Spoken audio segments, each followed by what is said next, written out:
आपका बहुत शुक्रिया। वज़ीर आला पंजाब मरीम नवाज शरीफ की ज़ेर सदारत अपनी छत अपना घर और अपनी ज़मीन अपना घर प्रोग्राम्स के हवाले से अहम इजलास हुआ, जिसमें आवाम को महफूज रिहाइश की फराहमी के लिए बड़े फैसले किए गए।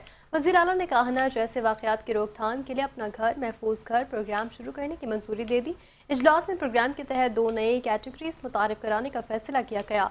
खस्ता हाल और कमज़ोर छतों वाले घरों की मरम्मत और बहाली के लिए 5 लाख रुपए, जबकि इजाफी मंजिल या नई बिल्डिंग स्टोरी बनाने के लिए सूद फ्री आसान अक़सात पर 10 लाख रुपए फराहम किए जाएंगे। ब्रीफिंग में बताया गया कि अपनी छत अपना घर प्रोग्राम के तहत 1,80,000 से ज़ायद खानदानों के कर्ज मंजूर किए गए, जबकि 1,70,000 खानदानों को कर्ज फराहम किया जा चुका। पंजाब भर में 1,34,343 घर मुकम्मल हो चुके हैं, जबकि 27,500 घर तकमील के आखिरी मराहिल में मौजूद हैं। वज़ीर आला मरीम नवाज शरीफ ने कहा कि बहरान में सिर्फ बयानात नहीं बल्कि अमली इक़दामात नजर आने चाहिए। उन्होंने कहा कि हिदायत की है कि घर बनाने के लिए आसान कर्ज का हुसूल मज़ीद सहल बनाया जाए और गरीब आवाम पर किसी किस्म का इजाफी बोझ न डाला जाए।